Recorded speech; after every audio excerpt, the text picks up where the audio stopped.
soy un comunista, que vosotros lo sabéis, de un determinado partido, en estos momentos soy miembro y candidato de Iniciativa per Catalunya.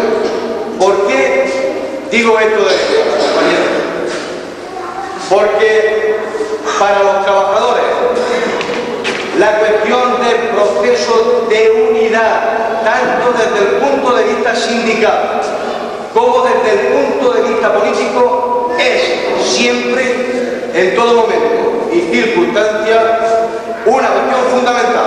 Y por lo tanto yo quiero sentirme en estos momentos candidato de Iniciativa per Catalunya, porque representa un proceso unitario en la perspectiva de cada vez una mejor representación de los intereses de la clase obrera y de los sectores populares de la población.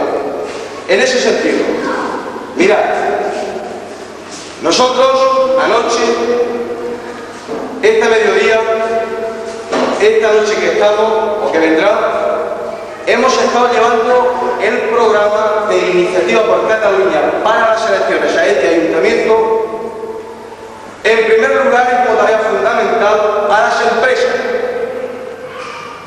a los trabajadores que están dentro de las empresas, a esos trabajadores que tienen que soportar, en la medida que no haya respuesta de los propios trabajadores y de los sindicatos, los topes salariales que ha puesto el ministro de Economía y Hacienda y el conjunto del Consejo de Ministros con su presidente a la cabeza. ¿Por qué nos dirigimos con nuestro programa Iniciativa por Catalunya? En primer lugar, a los trabajadores de las empresas y en segundo lugar, al mismo tiempo, al conjunto de los sectores populares de la población.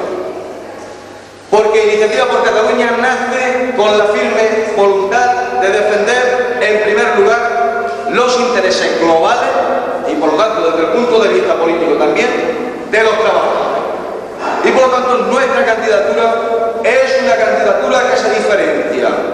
Nuestro programa es un programa que se diferencia radicalmente, sobre todo en el estilo, con el programa que presenta el Partido Socialista en esta localidad, por no hablar de otros partidos de la derecha. De decidir conjuntamente, pero es un proyecto, compañeros.